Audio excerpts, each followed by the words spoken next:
A gente não pode tocar as músicas, infelizmente, né, Gustavo?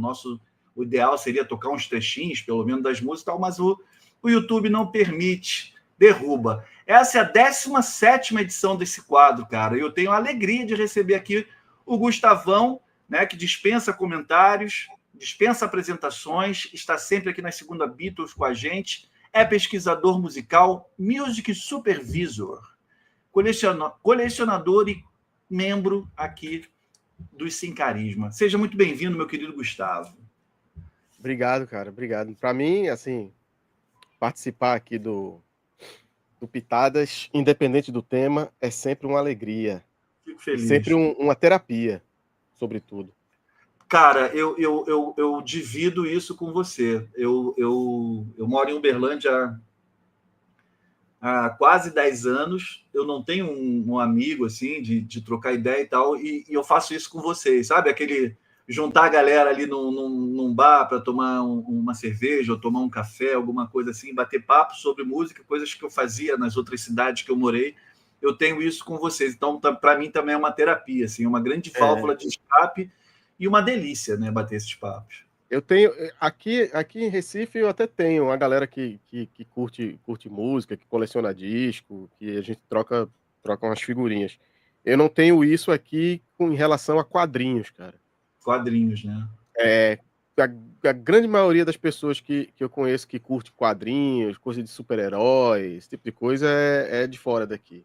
Sim. Então eu sinto falta aqui para quadrinhos, mas para disco tem um pessoal, tem uma turma boa. Que bom, pelo menos isso. Quadrinho a gente tem que marcar uma qualquer dia lá nos Pitombadas lá. Já falei com o Pitom para te chamar também para a gente pegar um tema bacana para isso. Eu quero dar boa noite aqui para a galera que já está nos acompanhando, ao Sobrosa, ao Vitor, ao Francisco, ao Chico, está aqui, nosso querido Chico. Boa noite. Ele está doido para 5 discos aí.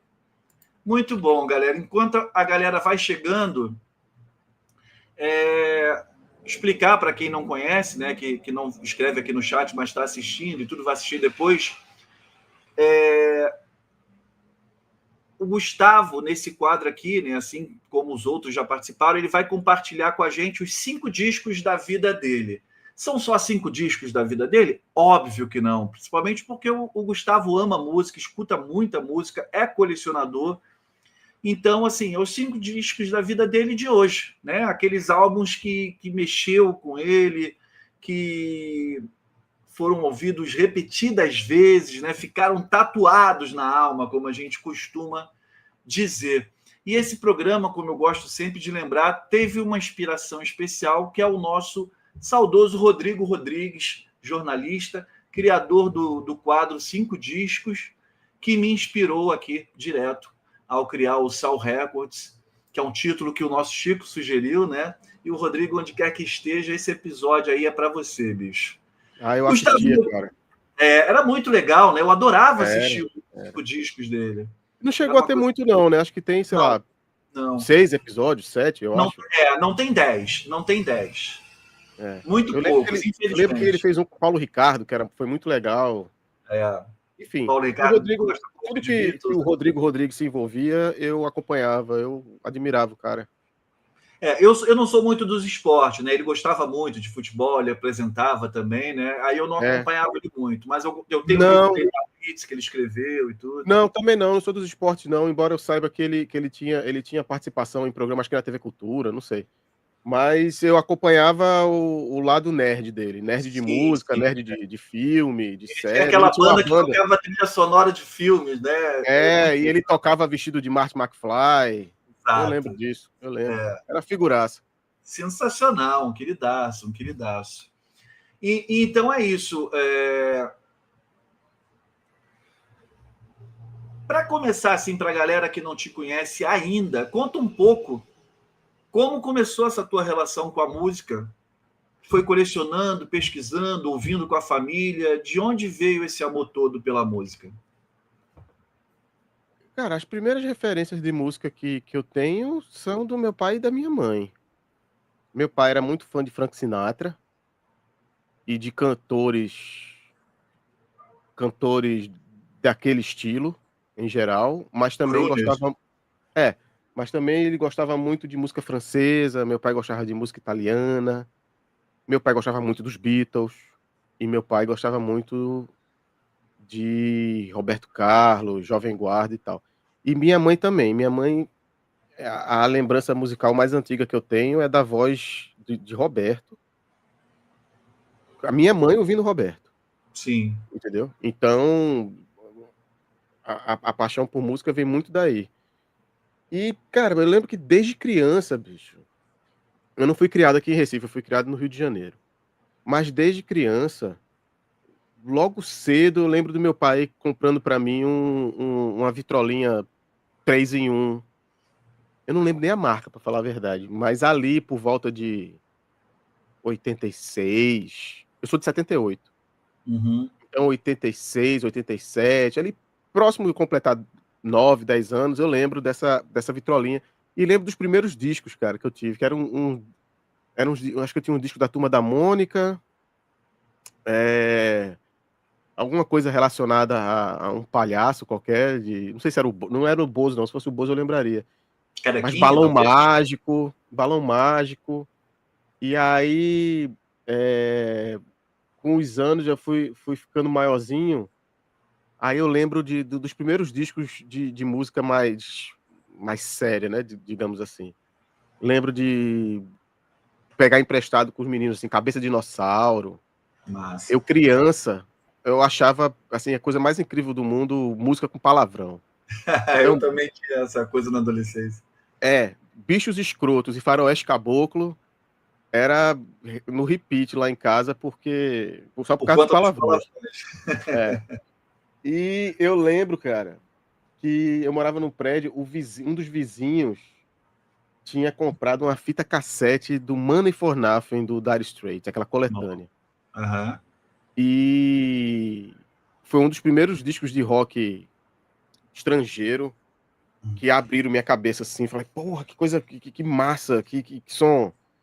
Que até então, naquela época, era um som até recente, né? Porque eu tô falando de 88, 89, Sim. então. Acho que o Dire Straits foi até 92, 94, a banda existia ainda. Então era um negócio que tava todo mundo ouvindo. E aí, Rock in Rio, eu não tenho muitas lembranças do Rock in Rio 1, que eu era muito pequeno, mas Rock in Rio 2, eu cheguei aí. E ali eu já gostava do A-ha. Que Já tava massa. doido pelo A-ha, Information Society. Eu nunca tive muito preconceito com música pop, então eu sempre gostei muito de Madonna, Cyndi Lauper. E coisa pop aqui do Brasil, tipo.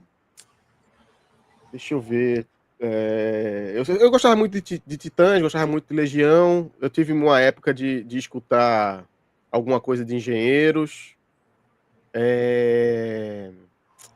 Blitz, eu tenho um disco. Pronto, um disco da minha infância que eu tenho até hoje é o disco da Blitz, que eu tenho com aquele disco todo arranhado e com a história em Sim. quadrinho. Eu tenho esse O disco primeiro... até hoje. Tu tem a história em quadrinho? Tenho. Cara, essa história em quadrinho é a coisa mais rara. Sempre fui louco para ter. É muito raro essa edição Tenho. com a revista em quadrinho. Eu não sei como esse disco sobrou na minha mão, assim, da minha infância. Alguns discos sobraram. Cara, esse quadrinho é muito raro. Parabéns, Não parabéns. sabia. É raro mesmo? Muito. O meu não tem. O meu veio com. Era para vir encartado no disco, mas não veio. Alguns vieram. Aí depois eles colocavam um aviso, um flyer dizendo retire não sei o que e tal, posteriormente, Vai né, com tirar o esse quadrinho na loja, né? na loja.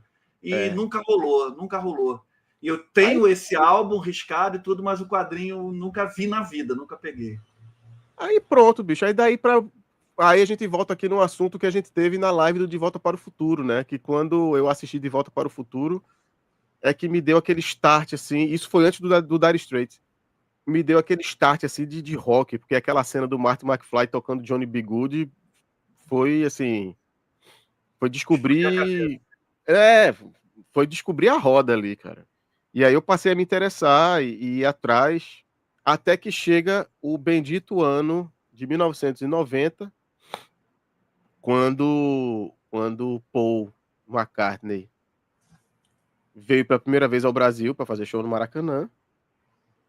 E aí aí por causa disso aí eu descobri os Beatles. Mas uma coisa engraçada é que eu me interessei pelo Paul antes de saber que ele era dos Beatles, Olha antes de só. cair a ficha. Você foi no show do Maracanã? Fui. No Massa. dia do recorde. Eu Sim, eu fui também.